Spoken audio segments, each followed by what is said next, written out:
क्या सोच रहे हो पुत्र?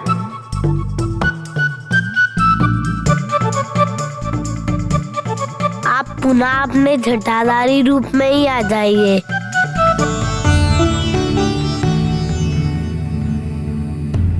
चाल पहने हुए।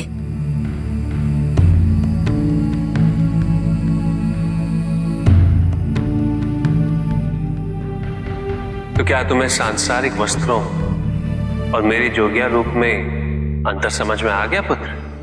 देह को ढकने के लिए समय में जो वस्त्र मिल जाए वही सर्वोपरि है। किंतु मैंने आपको अपने वास्तविक रूप में प्रकट होने के लिए इसीलिए कहा था क्योंकि आप इन वस्त्रों में माँ से अधिक रूपवान दिखते हैं।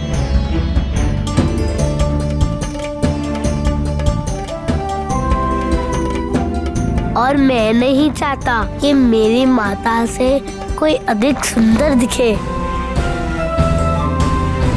इसलिए आप अपने वास्तविक रूप में ही अच्छे हैं।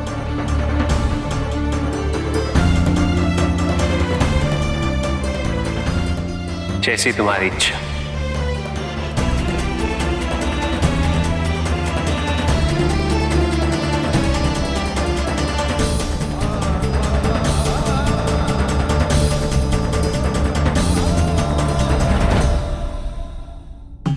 यही उत्तम है।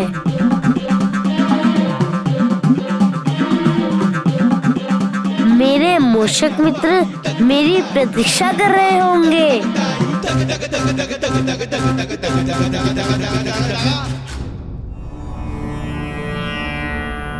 प्रभु, मैं भयभीत हो गया था, यह सोचकर कि कहीं आप गणेश का निवेदन सुनकर क्रोधित न हो जाए। नहीं नंदी,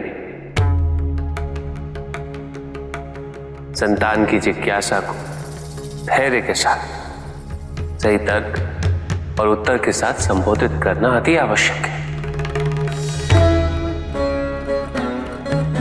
यदि माता पिता ही उत्तर ना देकर क्रोधित होंगे तो संतान की जिज्ञासा संभवतः उन्हें ऐसी दिशा में ले जा सकती जो उचित ना हो। जन्म देना ही माता पिता का एकमात्र कर्तव्य नहीं होता, उन्हें अपनी संतान के व्यक्तित्व का सुधार भी करना होता है।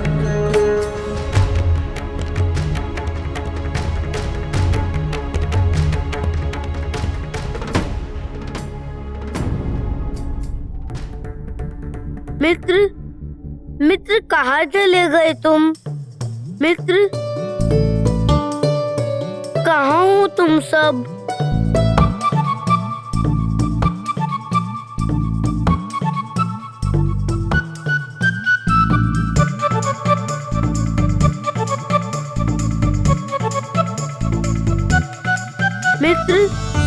मित्र कहाँ चले गए तुम?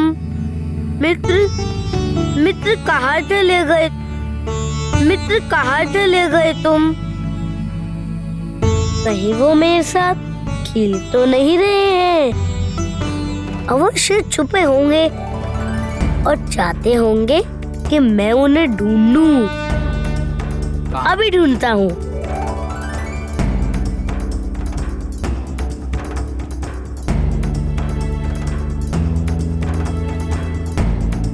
कहाँ चले गए सब?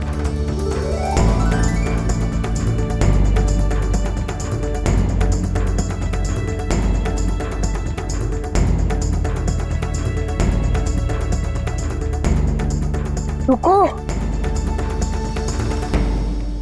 कहाँ जा रहे हो? मैं कब से ढूंढ रहा हूँ तुम्हें। क्या हुआ? मित्र, हम अपने घर जाना चाहते हैं। बहुत समय से वहाँ से दूर है ना, इसलिए अब लौटना चाहिए। और मैं? क्या तुम मुझसे दूर रहकर प्रसन्न रहोगे? मैं तो नहीं रह पाऊंगा, क्योंकि कैलाश में एकमात्र तुम ही मेरे मित्र हो। कारण कोई और है ना? मित्र से कुछ भी छुपाना उचित नहीं। मित्रता में पारदर्शिता अनिवार्य है।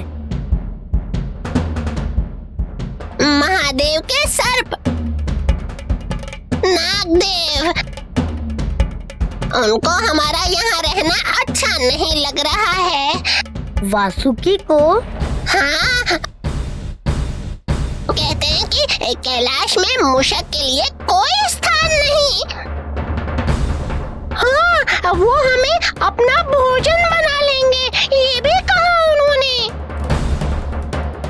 हम भयभीत हो गए हैं, असुरक्षित हो गए हैं,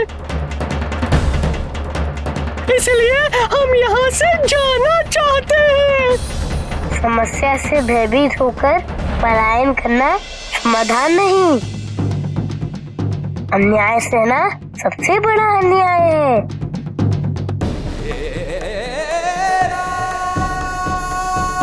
तुम सबको मैंने अपने संरक्षण का वचन दिया है, तो भय कैसा? निसंकोच निडर होके कैलाश में वास करो, कोई तुम्हें कुछ नहीं करेगा।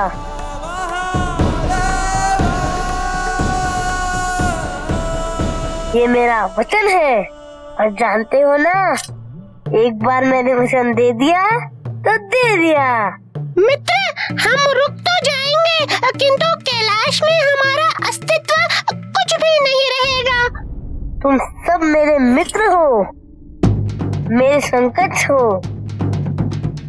ईश्वर ने सभी जीवों को एक समान बनाया है, सबके शरीर में वैसा ही रथ है। सबके लिए वायु, जल, आहार, प्रेम महत्व रखता है। सबको प्रसन्नता होती है, दुख होता है। सबके अधरों पर मुस्कान आती है। सबके निद्रों से अश्रु बहते हैं। ईश्वर की दृष्टि में कोई बड़ा या छोटा नहीं। ना ही किसी को संसार में आधिपत्य जताने का अधिकार है। फिर भी तुम्हारे लिए मैं इस समस्या का हल अवश्य निकालूंगा।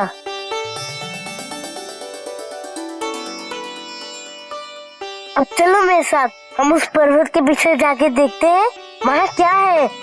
चलो चलो।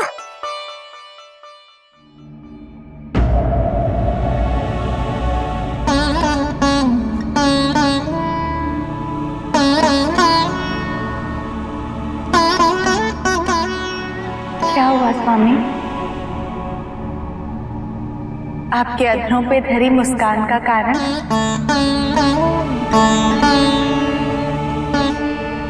समय आ गया है पार्वती, जब गणेश का परिचय अपनी शक्तियों से होगा। यही शक्तियां नव सृजन हमारे पुत्र के सहायक सिद्ध होंगे।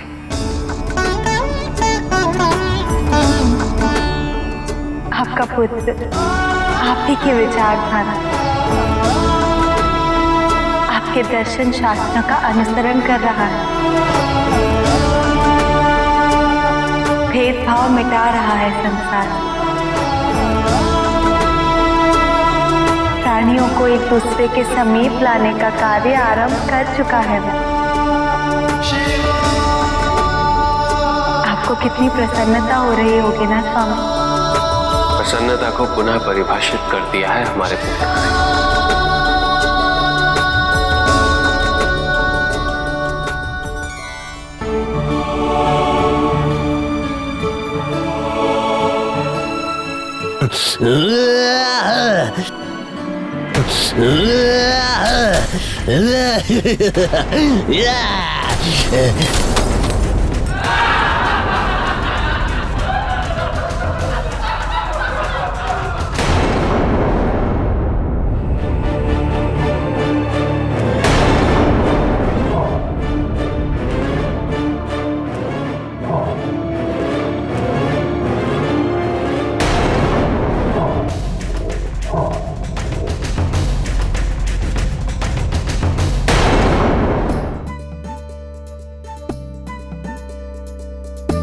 कितना सुंदर दृश्य है।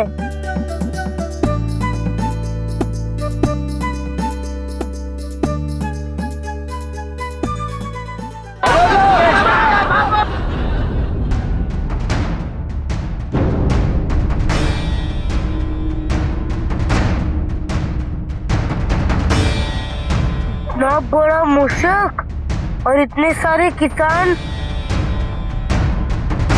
उससे भयभीत होकर भाग रहे हैं। ऐसा क्या हो गया?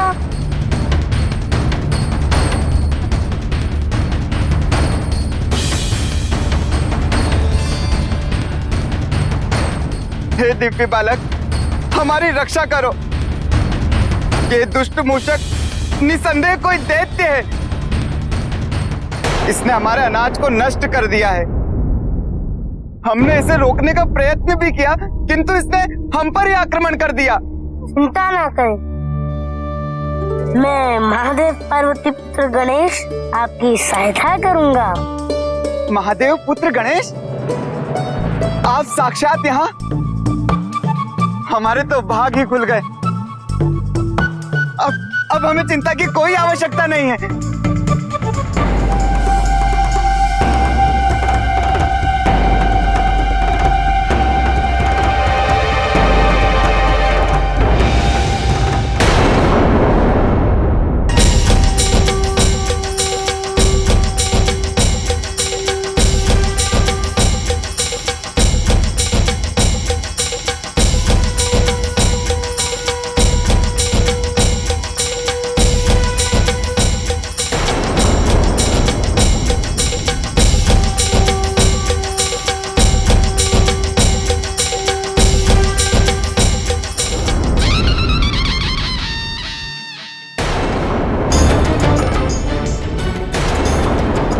रुक जाओ दुष्ट मूषक, तुम्हारे दुष्ट कर्मों के कारण मेरे मूषक मित्रों का भी नाम कलंकित हो जाएगा। मैं तुम्हें अब और दुष्टता नहीं करने दूंगा। तुम मुझे रोकोगे? तुम?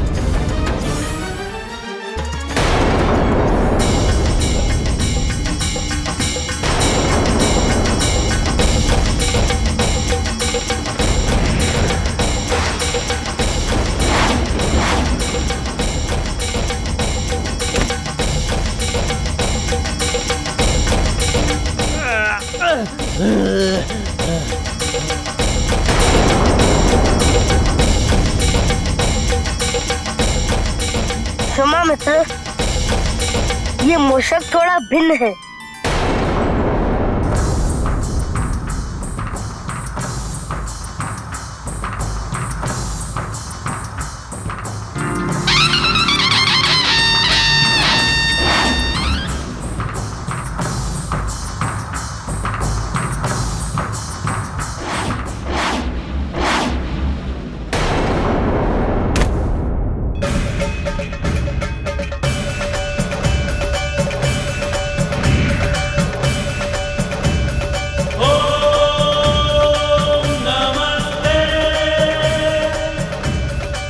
दुष्ट मूषक, मैं तुम्हें ऐसे पलायन नहीं करने दूंगा। तुमने कैलाश क्षेत्र में उत्पात मचाया है, इसका दंड स्वयं तुम्हें महादेव ही देंगे। महादेव पुत्र गणेश की, महादेव पुत्र गणेश की, देवादिदेव महादेव की, माता पार्वती की।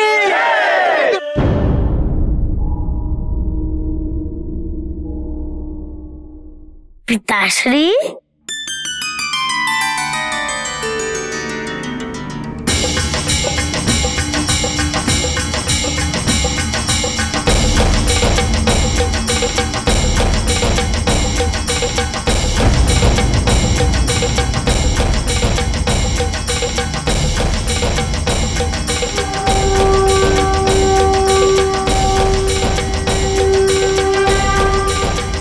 समस्या दो है पिताश्री।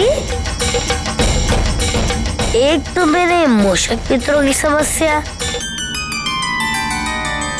और दूसरी समस्या ये है कि किसानों के अनाज का दुष्ट क्रोध द्वारा विनाश, दोनों का हल आपको बताना होगा।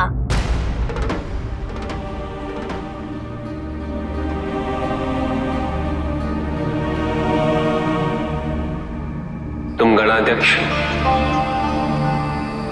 तुम चाहते तो इसे दंड दे सकते, किंतु तुमने अपने पिता का सम्मान किया।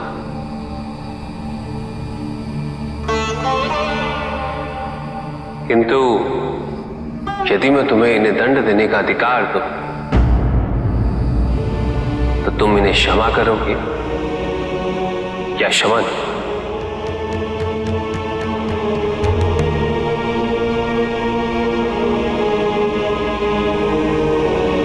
दुष्ट की दुष्टता का शमन और दुष्ट को क्षमा, ताकि उसे अपने चरित्र में सुधार लाने का अवसर मिल सके। गणाध्यक्ष की न्याय प्रियता प्रशंसा योग्य। दंड वही जो अपराधी की आपराधिक प्रवृत्ति को परिवर्तित कर उसे न्याय और धर्म का पालन करने वाला व्यक्ति बना दे।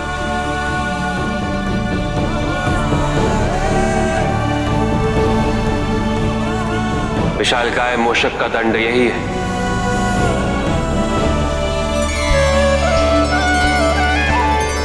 ये गणेश का वाहन बनेगा।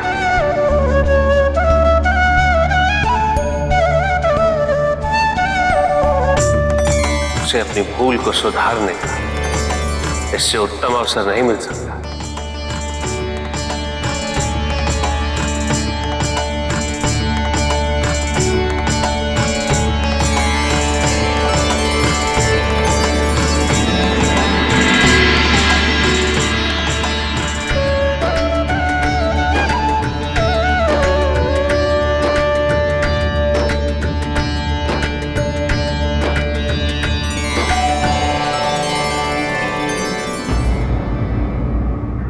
ये मेरा सौभाग्य है प्रभु।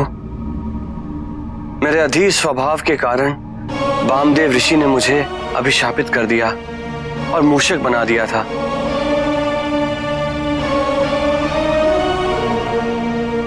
कदाचित मेरी मुक्ति का यही मार्ग शेष है प्रभु। हे गणेशा, क्या आप मुझे अपने वाहन के रूप में स्वीकार करेंगे?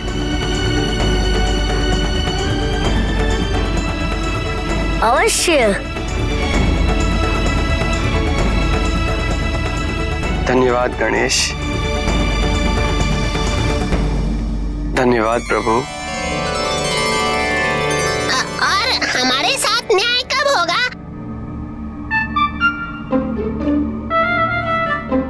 अपने पिता से पूछिए ना।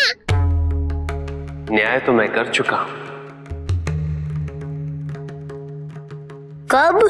कैसे पिताजी? क्रोच को तुम्हारा वाहन नियुक्त कर मैंने मूषक को कैलाश में तुल्यता प्रदान की।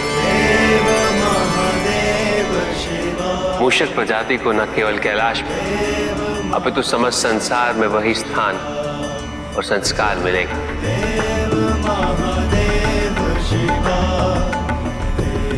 जो नंदी को और वासुकी को, बैल को सिंह अपना भोजन बना लेता है और मूषक को सन।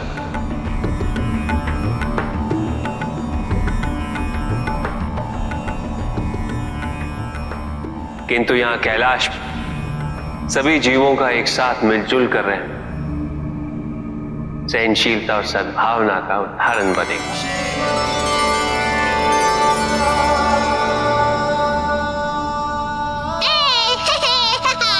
महादेव की जय, माता पार्वती की जय, श्री गणेश की जय।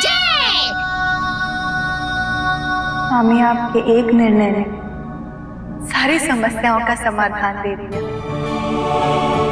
क्यों नागदेव? अब तो आप मेरे मित्र को यहाँ से जाने के लिए नहीं कहेंगे ना?